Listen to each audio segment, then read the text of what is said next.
Welcome to Nandi ధ్వజం YouTube channel. ఒక happy news మనందరికీ తెలిసిన విషయమే. రేపు బాలరాముని విగ్రహాలకి ప్రాణప్రతిష్ఠ మన అయోధ్యలో. ప్రతి ఒక్కరూ టీవీ నుంచో లేకపోతే వేరే సోషల్ మీడియా మాధ్యమాలలోనో ఎక్కడ డైరెక్ట్ రిలే ఉంటుందో అక్కడంతా చూడండి. రేపు పండుగ వాతావరణంలో ఆ మహత్ కార్యక్రమాన్ని మీరు వీక్షించండి.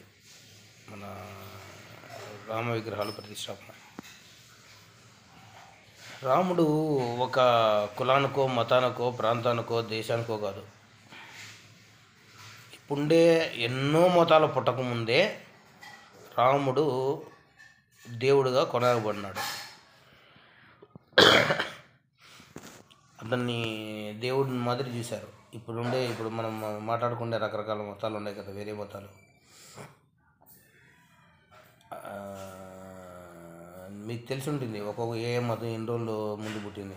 ఒక మతం వచ్చేసి 2023 సంవత్సరాల ముందు పుట్టింది, ఇంకొక మతం వచ్చేసి 2500 సంవత్సరాల ముందు పుట్టింది, ఒక మతం వచ్చేసి ఎప్పుడు పుట్టిందో తెలియదు. రకరకాల మతాలు వస్తూ ఉంటాయి, పోతూ ఉంటాయి కొన్ని ఏళ్ళుగా. కానీ యాక్చువల్గా ఏమంటే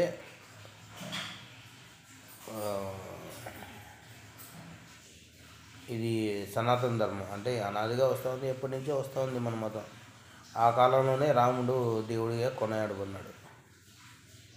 అంటే ఇప్పుడుండే మతాలకి కొన్ని వేల లక్షల సంవత్సరాల ముందే శ్రీరామచంద్ర ప్రభు ఈ ప్రపంచానికే ప్రభు అయిన, ఈ విశ్వానికే ప్రభు, అన్ని జంతుజాలాలకు కూడా ఆయన ప్రభు. ఒక విధంగా చెప్పాలంటే కుర్తు కూడా వచ్చి సహాయం చేసింది శ్రీరామచంద్ర ప్రభువుకి.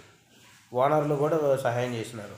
అంటే రకరకాల జంతు జాతులు, వరుణుడు, లంకకి మార్గం వేసేటప్పుడు సముద్రుడు, అందరూ హెల్ప్ చేసినారు.